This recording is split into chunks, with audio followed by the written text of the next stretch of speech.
Good afternoon, everybody.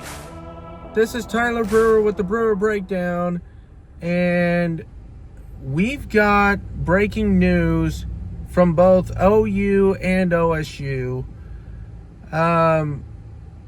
We'll first start with OU. John Mateer is going to have surgery on, I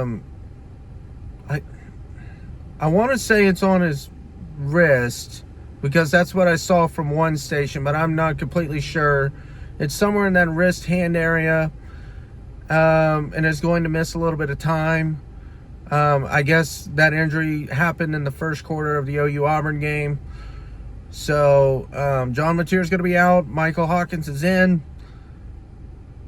So OU's going to have to adapt. That's going to be a big offensive change. But the good news is Michael Hawkins is a dual threat guy. He can run, he can throw the ball, but that's going to make that run game a little more important to fix, because now you're going to have to really have a run game when you play Texas, because you don't have John Mateer to carry the ball 10 to 15 times a game. So yeah, big loss for OU. Hopefully we will have him back and he will be good to go. But for right now, that is a big loss coming out of OU. The other news is OSU has fired head coach Mike Gundy, and that move had to happen. There was no way around it. You cannot have a record-setting 66-point loss and then turn around after a bye week and lose to Tulsa 19-12. You can't have that. That cannot happen. He had to go. OSU made the right decision. And right now what OSU needs to do is they've got to revamp this football program and get somebody fresh in there who can turn this thing around, because they are falling behind. And with NIL and everything else that college football has transformed into, OSU is going to continue to fall behind if they don't get this fixed. So I think it's the right move. Let the season play out. If there's something with the interim coach, let him be the guy.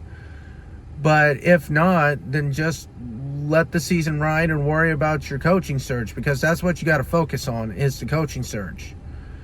So I think OSU made the right decision. I hate it for Gundy, because Gundy's been there forever. But it was a decision that needed to be made and had to be made, and it was the right decision. So that's where each program is right now, and we'll see how everything kind of shakes out. I do want to recap both OU and OSU real quick.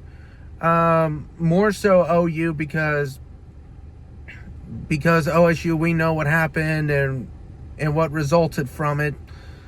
For OU, they beat Auburn 24-17 in a game that OU did not look good in, but still found a way to win. The defensive line was the storyline of the day with 10 sacks. So that was really good. But oh my goodness, Guillory was getting beat almost every single time he had to defend Cam Coleman. And so that was just brutal. And I'm not going to lie, that cannot keep happening. These safeties have got to be able to defend these bigger receivers, because let me tell you, this team's going to face a lot of them this season. Because we still got Texas, South Carolina, Ole Miss, at Tennessee, at Alabama, Missouri, and LSU. So this schedule is not going to get easier. The guys that they're going to play, that they're going to face against, are going to be bigger and a little bit faster. These corners have got to be able to match up, because if they can't, they're going to get beat, and it's not going to be good, especially considering we have an offense that still cannot figure out a running game. So Oklahoma is going to have to get things figured out with the run game, and they're also going to have to make sure that they're not getting beat every single play, because it felt like Cam Coleman, anytime the ball was going to him, we were either committing pass interference penalties or he was catching the ball. So that's going to have to get fixed. As for OSU, don't expect a whole lot. This team is not very good. And I don't expect it to get better, in all reality, until they get a new head coach. But Gundy is out. So hopefully, maybe things may improve a little bit. I don't know. But they play Baylor this week. I don't expect a whole lot, because this team couldn't even beat Tulsa, and they were head and shoulders better than Tulsa, but somehow still found a way to play worse than Tulsa. So it's not a whole lot I could say for OSU. But with that being said, that is all I got.